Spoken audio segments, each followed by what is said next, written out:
सभी प्यारे दोस्तों का स्वागत है सार्थक कोचिंग क्लास में। दोस्तों आज मैं आपके लिए रीजनिंग में मिसिंग नंबर के चैप्टर की ट्रिक लेके आया हूं, जिसके माध्यम से आप इस तरह के किसी भी सवाल को कैसे 5 से 10 सेकंड में सॉल्व कर सकते हैं, ये मैं आपको बताऊंगा। ठीक है दोस्तों मिसिंग नंबर एक ऐसा चैप्टर है जो लगभग सभी एग्जामों में पूछा जाता है। चाहे आप किसी भी एग्जाम को दें, जैसे कि आप सीजीएल का एग्जाम दें, चाहे आप कांस्टेबल का एग्जाम दें, चाहे आप एमटीएस का एग्जाम दें, चाहे आप रेलवे का एग्जाम दें या बैंकिंग का एग्जाम दें, ये लगभग दोस्तों ऐसा चैप्टर है जो सभी एग्जामों में पूछा जाता है। तो ये चैप्टर हमारे लिए काफी इंपॉर्टेंट है। मिसिंग नंबर कोई एक ऐसा चैप्टर नहीं है जिसमें मैं आपको एक ट्रिक बता दूं और आप उस ट्रिक के माध्यम से उस पूरे चैप्टर को, मिसिंग नंबर के पूरे चैप्टर को सॉल्व कर ले। तो मिसिंग नंबर में दोस्तों अलग अलग तरह के क्वेश्चन होते हैं और उनको सॉल्व करने के तरीके भी अलग अलग होते हैं। ठीक है दोस्तों, मिसिंग नंबर की मैंने आपको एक क्लास पहले भी करा दी है, जिसमें भी मैंने आपको नई तरीके की ट्रिक बताई थी कैसे आप उस तरह के क्वेश्चन को सॉल्व कर सकते हैं। तो आज जो हम करेंगे वो भी एक अलग तरह का क्वेश्चन होगा। ठीक है दोस्तों, तो सभी प्यारे दोस्त मेरे साथ पढ़ेंगे। पहले क्वेश्चन पढ़िए दोस्तों।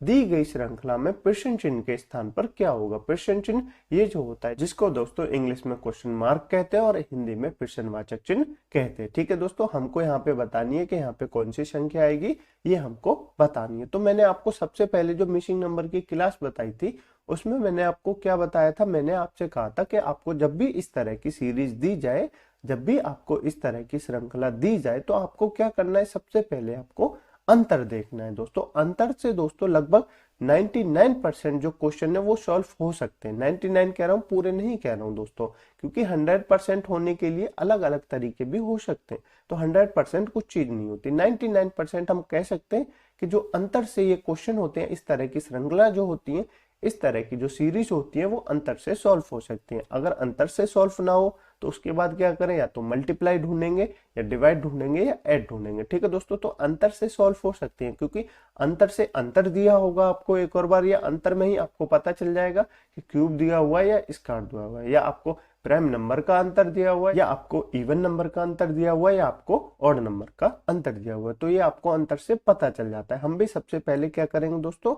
अंतर से सॉल्व करने की कोशिश करेंगे। उसके बाद मैं आपको बताऊंगा कि इसमें कोई और लॉजिक लगेगा या नहीं लगेगा। तो हम सबसे पहले अंतर से सॉल्व करते हैं। तो अंतर से सॉल्व करेंगे। 120 से कितना हुआ है दोस्तों? 99 हुआ है। कितना हुआ है? 99 हुआ है। यानी कितने माइनस हुए? तो 21 जो है वो माइनस हुए। कितने? 21 माइनस हुए। अब फिर 99 से 80 हुआ है। कितना हुआ है दोस्तों? 99 से 80 हुआ है, तो कितने माइनस हुए? 19 माइनस हुए। अभी कोई लॉजिक समझ में नहीं आया? बिल्कुल नहीं आया। आगे करेंगे। 80 से कितने हुए दोस्तों? 63 हुआ है। 80 से कितना हुआ है? 63 हुआ है। यानी 17 माइनस हुए। कितना? 17 माइनस हुए। उसके बाद 63 से कितना हुआ है? 48 हुआ है। कितना हुआ है? 48 हुआ है। तो कितने माइनस हुए? 15 माइनस हुए।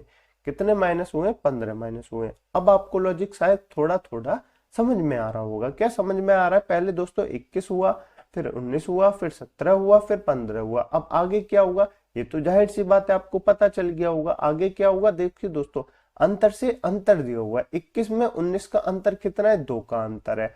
19 से 17 में कितने का अंतर है? 2 का अंतर है। 17 से 15 में कितने का अंतर है? 2 का अंतर है। तो आगे जो संख्या आएगी वहां भी क्या अंतर होगा? 2 का अंतर होगा। तो 15 से 2 का अंतर कितना होगा? 13 होगा। कितना? 13। तो यहाँ कौन सी संख्या आएगी? 13 आएगी। 13 हमारा आंसर नहीं है दोस्तों। क्यों? क्योंकि हमने तो यह माइनस करके देखा था। 13 हमारा आंसर नहीं है।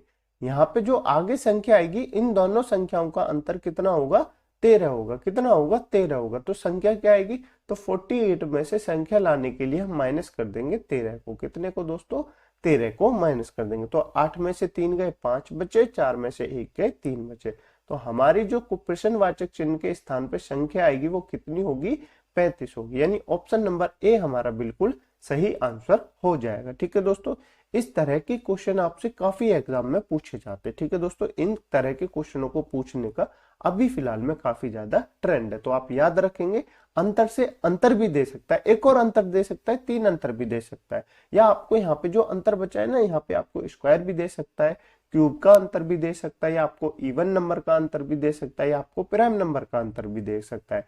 तो आपको ये याद रखनी है। ठीक है दोस्तों, तो यहाँ हमारा कितना आंसर हो गया? 35 हो गया। ठीक है, आपको समझ में आया? बिल्कुल। ये आपके लिए दोस्तों होमवर्क का क्वेश्चन है, उसी तरह का क्वेश्चन है दोस्तों। इसका आंसर आपको कमेंट बॉक्स में जरूर बताना है। ठीक है दोस्तों, उसी तरह का क्वेश्चन है, मैंने आपसे कहा अंतर से सॉल्व करने की कोशिश करेंगे, एक बार आपसे सॉल्व हो जाएगा। ठीक है दोस्तों, ट्रिक कैसी लगी आपको कमेंट बॉक्स में जरूर बताएं। मुझे उम्मीद है आपको क्लास अच्छी लगी होगी। यदि आपको क्लास अच्छी लगी है तो वीडियो को लाइक कर दे, दोस्तों में शेयर कर दे, चैनल को सब्सक्राइब जरूर कर ले। ठीक है दोस्तों, और हमारी इस तरह की ट्रिकों को जानने के लिए हमारे चैनल को सब्सक्राइब जरूर कर ले और बेल आइकन को अवश्य प्रेस कर ले। ठीक है दोस्तों, चलिए मिलते हैं अगली क्लास में एक नए ट्रिक के साथ, एक नए कॉन्सेप्ट के साथ। तब तक के लिए अपना ध्यान रखिएगा। जय हिंद, जय भारत।